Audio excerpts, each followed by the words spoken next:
हम लोगों ने दूसरी बड़ी ऐसी गाड़ी कौन सी खरीदी जिसकी वजह से हमें शोरूम पर जाकर डायनासोर को बेचना पड़ा, और इसको बेचता देखकर मेरे दिल के टुकड़े टुकड़े हो गए। ये सब कुछ आपको मैं व्लॉग बनाकर बताता हूँ। अच्छा, तो फनी वीडियो वगैरह बनाकर मैं सीधा चला गया बाबुल पैलेस मैरिज हॉल पर, क्योंकि मुझे जानजेब भाई ने कॉल करके कहा कि कारी साहब आपके बाबुल पैलेस मैरिज हॉल वाले दोस्त हैं, तो लिहाजा आप इनसे कुछ खाने के बारे में मालूमात वगैरह और हॉल का विजिट वगैरह करते हुए आना। फिर मैं हॉल का विजिट वगैरह करते हुए चला गया अपनी सिटी गाड़ी के पास, क्योंकि शादी हॉल के ऑनर जो जमील भाई हैं वो मौजूद नहीं थे। फिर मैं अपनी सिटी गाड़ी को खींचकर रवाना हो गया गिराज पर जाने के लिए। जैसे मैं गिराज पर पहुंचा तो मैंने देखा जानजेब भी पहले से वहां पर मौजूद थे। फिर मैंने जाकर जानजेब भाई से सलाम दुआ की। सलाम दुआ करने के बाद मैंने देखा कि जानजेब भाई के हाथ में डायनासोर को चलाने वाली चाबी है। उसने मुझे चाबी देकर कहा कि आ जाओ कारी साहब, हसन भाई का एक छोटा सा काम है वो करके आते हैं। तो फिर मैंने गाड़ी खींची और हम लोग रवाना हो गए। थोड़ा सा सफर करने के बाद फिर हम लोग पहुंच गए बानी हलवाई वाले चौक पर, क्योंकि जानजेब भाई के वहां पर कोई दोस्त वगैरह बैठे हुए थे। तो मैंने जाकर उन भाइयों से सलाम दुआ किया। सलाम दुआ करने के बाद फिर हसन भाई ने मुझे कहा कि इधर आ जाओ कारी साहब, आपके लिए एक सरप्राइज है। तो फिर मैं चला गया हसन के साथ। हसन ने कहा कारी साहब ये वाली गाड़ी देखो कैसी लग रही है। मैंने कहा यार गाड़ी तो बड़ी अच्छी और फ्रेश लग रही है। तो हसन ने कहा कारी साहब फिर ठीक है। मैंने कहा ठीक तो है, लेकिन क्या मतलब है इसका। फिर उसने कहा कारी साहब ये वाली गाड़ी मैं खरीद रहा हूँ। मैं ये सुनकर उसको कहने लगा कि तेरा दिमाग खराब हो गया है क्या, क्योंकि पिछले ही दिनों हम लोगों ने 2-10 की डायनासोर खरीदी और हमारे फार्म हाउस का एस्टीमेट तकरीबन 9 करोड़ के करीब जा पहुंचे, और तुम यहाँ पर अपनी गाड़ी खरीदने के लिए आए हो। तो हसन ने कहा कारी साहब कुछ नहीं होता, आप बस आ जाओ गाड़ी को चेक करो। फिर हम लोगों ने गाड़ी में बैठकर गाड़ी को खींचा और उसको लीवर शीवर देकर चेक करने लगे। गाड़ी को चेक करने के बाद फिर हम लोग वापस आ गए। जैसे हम लोग वापस पहुंचे तो यहाँ पर जानजेब भाई के दोस्त ने गिलास में कुछ ऐसी चीज मंगवाई हुई थी जिसके अंदर सिवाइयां, खोए और कोई बादाम वगैरह मिक्स थे। तो फिर मैं उसको पीने लगा। गिलास वाला मशरूब पीने के बाद फिर सब भाई लोग उठे और डायनासोर की तरफ चल दिए। डायनासोर के पास जाकर वो सब भाई लोग डायनासोर के अंदर बैठ गए। डायनासोर के अंदर बैठकर फिर ये भाई लोग गाड़ी के मामलात वगैरह तय करने लगे, यानी लेन देन की बात करने लगे। अच्छा, तो ये सब कुछ मैं मजाक समझ रहा था, लेकिन जानजेब भाई ने कहा कारी साहब ये मजाक नहीं है, पिछले एक हफ्ते से मेरी इन भाइयों से गाड़ी के मामलात में बातचीत हो रही है। बातों ही बातों में जानजेब भाई ने अपनी जेब से 8 लाख रुपया निकाला और उन भाइयों को गाड़ी का बयाना दे दिया। बयाना लेने और गिनती वगैरह करने के बाद फिर उन भाइयों ने हसन भाई को गाड़ी की चाबी दे दी। चाबी देने के बाद फिर सब भाई लोग हसन को मुबारकबाद देने लगे। गाड़ी की चाबी लेने के बाद फिर अब मैं तसल्ली से चला गया गाड़ी को देखने के लिए। ये वाली गाड़ी कौन सी है मैं आप लोगों को बताऊं। ग्रैंडी GLI तकरीबन मेरे ख्याल से 19 या 20 मॉडल गाड़ी है। अब ये गाड़ी हम लोगों ने कितने में डन की ये भी आप लोगों को बता दूं। इस गाड़ी का वो भाई लोग 60 लाख रुपया मांग रहे थे, लेकिन हमने इस गाड़ी को 58 लाख रुपए में डन किया, यानी 58 लाख रुपए में। ये गाड़ी हमारी तरफ से बिल्कुल डन थी, लेकिन वकास भाई को इस गाड़ी के बारे में कुछ पता नहीं था। फिर हम लोग गाड़ी को खींचकर वकास भाई को दिखलाने के लिए ले आए।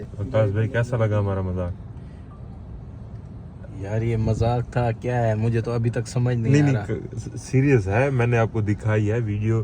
8 लाख रुपए हमने दे दिया है और अब आपने सिर्फ 50 लाख देने हैं। सिर्फ 50 लाख तो वकास भाई की हंसी और लहजा देखकर पता चल रहा था कि अब ये वाली गाड़ी हसन भाई की हो गई है, लेकिन वकास भाई ने कहा कि मैंने हसन को गारंटी नहीं सिविक लेने के लिए कहा था। तो जानजेब भाई ने कहा कि मैंने बहुत जगहों से पता किया है, लेकिन सिविक गाड़ी अभी मिल नहीं रही। फिर हम अपनी न्यू गाड़ी लेकर चले आए शादी हॉल पर खड़ा करने के लिए। गारंटी को खड़ा करने के बाद फिर हम लोगों ने डायनासोर खींचा और चले गए कुरई मोटर शोरूम पर, जहाँ से हम लोगों ने डायनासोर को खरीदा था, क्योंकि ये शोरूम वाले हमें बार बार फोन करके कह रहे थे कि डायनासोर को हमारे पास ले आओ, हमने इसके चेसिस के फोटो और कोई फ्रेम वगैरह के फोटो वगैरह लेने हैं। अल्लाह हमें कोई परेशानी या मुश्किल ना दे, क्योंकि हम लोगों का डायनासोर को बेचने का अभी कोई भी इरादा नहीं है।